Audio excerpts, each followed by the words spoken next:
क्योंकि आप जब हेलीकॉप्टर से राहत सामग्री के नाम पर चूड़ा, चना, गुड़, मोमबत्ती और माचिस की डिब्बी के पैकेट आसमान से टपकाए जाते देखते हैं, तो आपको ये भी पता होना चाहिए कि चना चूड़ा वाला देसी फास्ट फूड बाढ़ में फंसी जनता का हमेशा पेट नहीं भर सकता। और जान बच लिया वही 1 लाख से बढ़िया हम लोग घर भी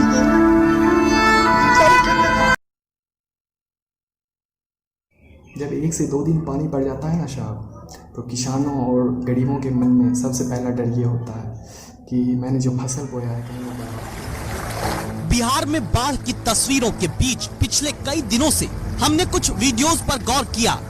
आदमी अपनी जान बचाकर, अपने बच्चों की जान बचाकर, मौका मिला तो दूध देने वाले अपने जानवरों को बाढ़ के बीच से निकालता दिखा। आप 4 पैकेट अगर सामग्री गिरा दीजिएगा ऊपर से, तो क्या वोट झाड़ ही लेते हैं? क्या इंसान झाड़ी हैं कि 4 पैकेट 4 आदमी खा के बात खत्म कर दिया?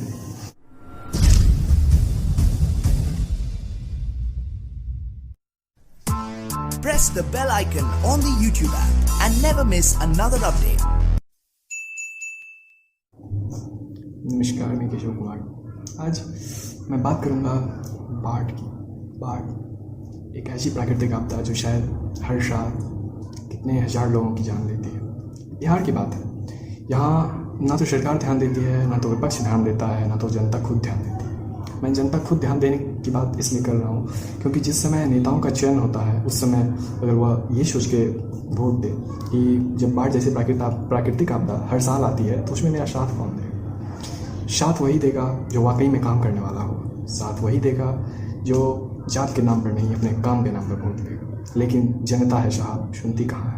जिस समय वोट आता है उस समय 1000-2000 पर वोट दी जाती है। जनता है साहब, सुनती कहाँ है? और तब दिखी कुछ ये तस्वीरें जिसमें बिहार की बाढ़ में फंसी 25 लाख आबादी अपने साथ नाव पर गैस सिलेंडर लेकर बाढ़ के पानी में गैस सिलेंडर खींचते हुए नजर आती है।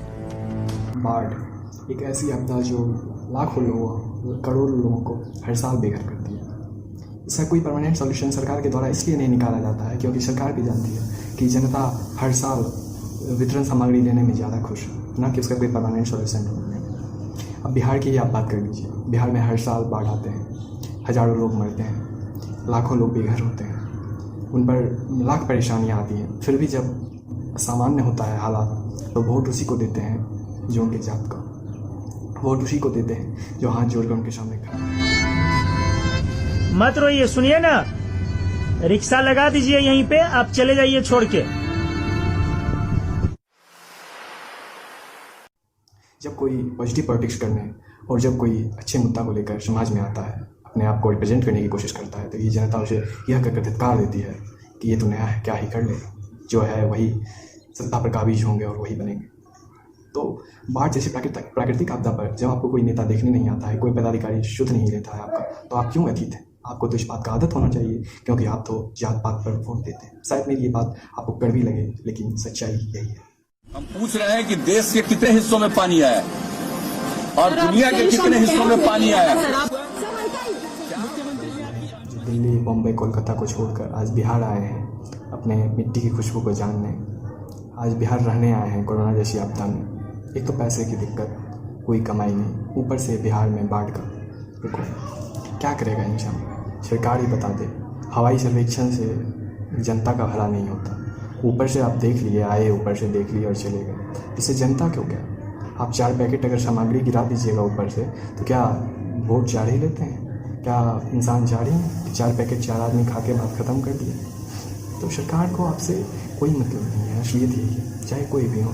मैं आज राजनीति करने या किसी की आलोचना करने नहीं बैठा हूँ। मैं ये नहीं कह रहा हूँ कि आज जेडीयू है इसलिए 1 से 2 दिन पानी पड़ जाता है ना साहब, तो किसानों और गरीबों के मन में सबसे पहला डर ये होता है कि मैंने जो फसल बोया है कहीं वो बर्बाद तो नहीं हो जाएगा, मिट्टी पलीत तो नहीं हो जाएगा, कहीं ऐसा तो नहीं होगा कि मुझे पूरा साल मांग के खाना पड़ेगा, कहीं ऐसा तो नहीं होगा कि सरकार मुझे 1000, 5000, 10,000 थमा देगी क्षतिपूर्ति के नाम पे और चली जाएगी।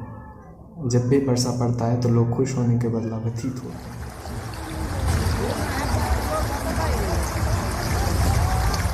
क्या आपने कभी सोचा था कि कि आपके घर में रसोई गैस आएगा।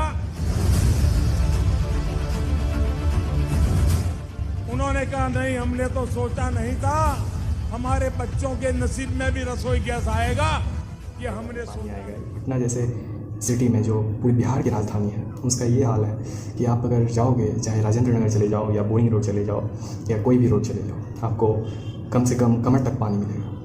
चाहे आप तैर के जाओ, डूब के जाओ, जैसे जाओ, उससे सरकार को कोई मतलब नहीं है, क्योंकि सरकार भी जानती है आपसे वोट कैसे लेना है, सरकार भी जानती है आपको वोट नहीं कर सकती। बिहार की जनता अगर बदलाव बढ़ाए तो इन लोगों का अकल अगले साल ही ठिकाने आ जाएगा। 5 साल का एक टर्म होता है, इसमें 4.5 साल किसी को कोई मतलब नहीं होता। उसमें आपको बाढ़ आ जाए, उसमें आप मर जाएं, उसमें आप कुछ भी हो जाए, ठीक है। सरकार को आपसे कोई मतलब नहीं। ये आधे साल जो होते हैं ना, 6 महीने, इसमें गवर्नमेंट जॉब्स की वैकेंसी से लेके और सभी वोट बैंक की राजनीति होती है। चाहे पैसा पानी की तरह बहाना हो या कोई भी, कोरोना जैसी आपदा में भी आपको कोई देखने वाला नहीं।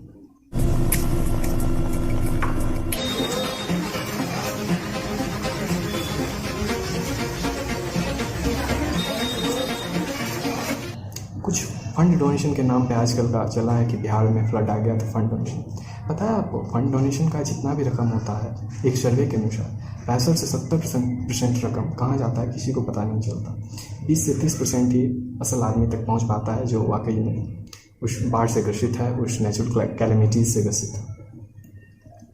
तो मैं ये कहना चाहूँगा बाढ़ के बारे में कि आप जब सरकार चयन करें तो बाढ़ के बारे में एक शब्द जरूर पूछें, क्या आप बाढ़ जैसी आपदा जो हर साल आती है उसका कोई परमानेंट उपाय ढूंढेंगे क्या नेपाल जो पानी छोड़ता है उससे आप मंत्रालय से बात करके उसको रोकेंगे? साल बाढ़ आता है, अगर 2 महीने भी बाढ़ रहा, 1 महीने भी रहा, तो उसका असर लगभग 5 महीने 6 महीने तक रहता है।